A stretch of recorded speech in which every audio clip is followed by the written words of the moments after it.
नमस्कार, मी सुप्रियाज रेसिपीमध्ये सर्वांचं स्वागत आहे।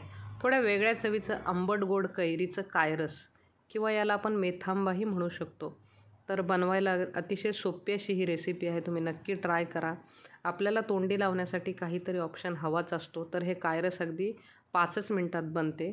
तर आपण या रेसिपीला सुरुवात करूयात। तर सर्वप्रथम आपल्याला एका कढईमध्ये तेल घ्यायचं आहे।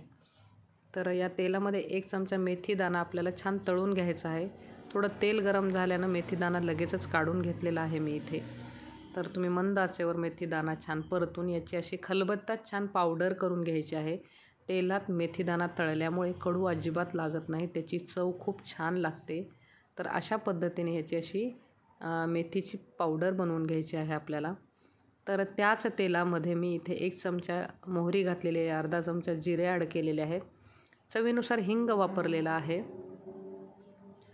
तर इथे मी 4-5 आपल्याला कढीपत्त्याची पाने हवी आहेत, तर ती ॲड करून घेतलेली आहेत। नॉर्मल फोडणी आहे आणि इथे तीळ ॲड केलेले आहेत मी 1 चमचा। तर व्यवस्थित असे तीळ ॲड करून घेतल्यानंतर ही जी फोडणी आहे ही आपल्याला खमंग अशी परतून घ्यायची आहे। तर बघू शकता छान ही फोडणी छान बसणं खूप गरजेचं आहे।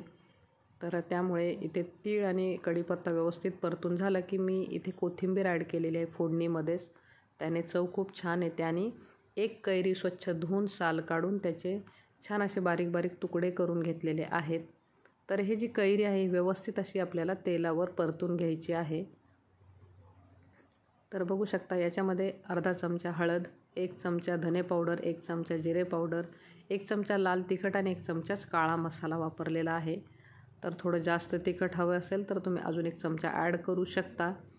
तर बघू शकता हे सर्व जिन्नस व्यवस्थित असे परतून घ्यायचे आहेत। पूर्ण कैरीला हा सगळा मसाला लागला पाहिजे। आणि 2 चमचे गूळ पावडर वापरलेली आहे, चवीनुसार मीठ ॲड केलेलं आहे। आणि यामध्ये हे जे मेथी दाण्याची पावडर सुरुवातीलाच करून घेतली होती ती आपल्याला ॲड करून घ्यायची आहे। यामुळे अतिशय चव छान लागते आणि आपल्याला कायरसाला दाटसरपणा येतो, त्याची चव खूप छान लागते। आणि हे व्यवस्थित असं आपल्याला परतून घ्यायचं आहे। तर बघू शकता हे छान असं परतून झालं की यामध्ये आपल्याला इथे शेजारी गरम पाणी करून घेतलेलं आहे, तर गरम पाणी यामध्ये ॲड करून घ्यायचं आहे। आणि याच वेळी तुम्ही 2 चमचे शेंगदाण्याचा कूट किंवा तिळाचा कूटही वापरू शकता। मी अख्खे तीळ वापरल्यामुळे 2 चमचे शेंगदाण्याचा कूट या क्षणी वापरायचा आहे, त्यामुळे दाटसरपणा येतो। आणि बघू शकता 2 चमचे मी यामध्ये कूट ॲड केला आहे, तो व्हिडिओ स्किप झालेला आहे।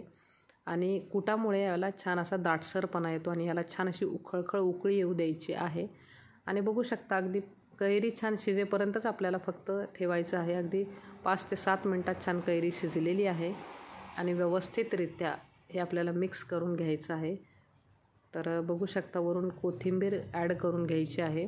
आणि हे जे कैरीचं कायरस आहे हे अशा पद्धतीने यामध्ये मी अशा कन्सिस्टन्सीचं आपल्याला हवं आहे। तर अगदी 2-3 दिवससुद्धा फ्रीजमध्ये ठेवून हे कायरस तुम्ही एन्जॉय करू शकता।